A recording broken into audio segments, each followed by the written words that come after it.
Hello, everybody. It's Dr. Lori from Heal Yourself Beautiful. I hope you're having an amazing day today. Again, I like to have my little introspective and reflective type of blogs. And sometimes I get those aha moments when I'm going for a hike or when I'm with my girlfriends and we start talking about relationships and the conversation always turns to let's talk about men and some of our successes and our failures in relationships. And so today, that's what we're going to talk about. I'm going to actually bring this up, and I think it's really interesting about how as women we give a lot of our power away in relationships, and a lot of us base our self-worth off of our relationships. I come from a place of knowing with this.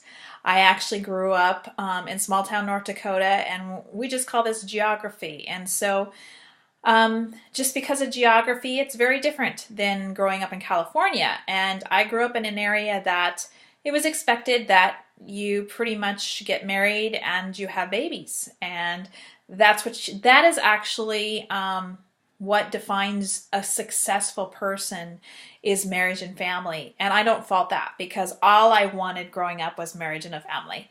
That to me was success. I, however, was so driven, and my brain was so highly intellectual that I just kept going to school and studying and studying and studying, because I just had this need to know more and more and more. I had no idea it would take me to a place of being single at the age of 41.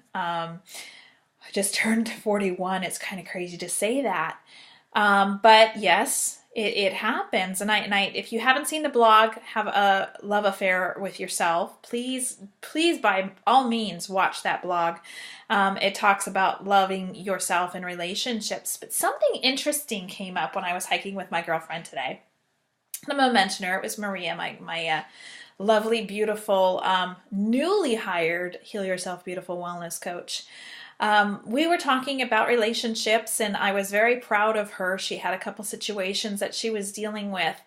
One in particular, though, there's a friend situation. She was really enjoying this person that was a friend of hers. Didn't know quite how to kind of deal with that situation. And then the other one is there was a man that she had gone on a couple dates with that became highly obsessive. And I would say when a man within the first couple of weeks of knowing you or the first couple of dates starts using profanity, and I hate the F word because I actually have taken that out of my vocabulary. It's very, very, very, very rare that you would hear me say it. But when somebody says that to a woman, it's highly, highly disrespectful. Just know this, ladies. If you've been on a date with a guy a couple times and something comes out of his mouth as he's referring in reference to you, it's highly disrespectful, and you don't deserve that. So that's my first point to her, because she said that he had used one of those words. She actually wasn't interested in him and was trying to come from a place of honesty to tell him that she didn't want to be in a relationship, that she wasn't interested in him, but he wasn't getting the message. Now, I have been in these shoes so many times in my dating years to know what this is like. Big red flags. Big red flags, ladies. And that's why I'm doing this blog. If you've been on a couple dates with a guy and you're not feeling it, and you're not feeling particularly interested in this person, you don't have an obligation to continue that relationship. I believe that there is an element of knowing. We have gut instincts. I think we should trust those gut instincts and have that sense of knowing. I think she had that sense of knowing, thinking that there could be, maybe a danger zone with this guy, that he kind of had a short fuse and there were some anger issues. If you start seeing that early on in the relationship, be very careful. Be very, very careful. Because if that starts coming out early, ladies, you can't change a man. Again, coming from a place. And if you can, please by all means send me a message and let me know that and prove me otherwise. But when you are in a dating situation and you've got somebody who is starting off at a place of anger and treating you like you're less of a person because you don't want to have anything to do with them. And then they get into the manipulation cycle. That's my favorite. That's where you say, I really don't want to have anything to do with you, and I'm, it's fine. If you don't want to be friends with me, I'm cool with that too, because I don't want to see it going anywhere past being friends with you. And so basically, if you are with me and want to be my friend, but you think, you're my friend, so eventually it'll turn into something, if that's your thought, then we can't be friends either. Because I've been in that situation as well. So you kind of need to be really forthright with it. And a lot of men, you just can't. You can't expect to be friends with them, especially if they're highly attracted to you. Now, that's the other button you hit, is the rejection button. So, oh my gosh, how could she possibly reject me, right? How could she reject me? Okay, I've been in those shoes several times. In fact, I've been with guys who've actually said to me, no one's ever broken up with me.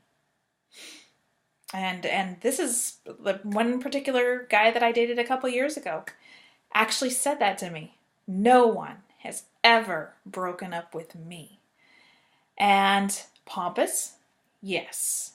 And this is a person who is close to 50 years old that said that to me. And I'm sorry that he'd never experienced this in his life. But there's always a first for everything. When you do that to a man who's never experienced that, or who doesn't want to actually accept the fact that you don't want to be with them, this could start a cycle that's vicious, and they'll start calling, texting you, and they won't leave it alone until the point where you actually have to block them. And I have friends that are therapists, and that's kind of the point where you get to where if you feel unsafe, you have to take it to the next level, but cut it off as fast as you can. Just cut the relationship off as fast as you can. I saw something very interesting on Facebook a couple days ago that I thought that I would share with you. A lady had posted, why is it? And she was on a rant. And sometimes you're tempted to write in and say something, and you think, I'll just keep it to myself. Well, I just kind of kept it to myself, and here I am on the blog telling you about it.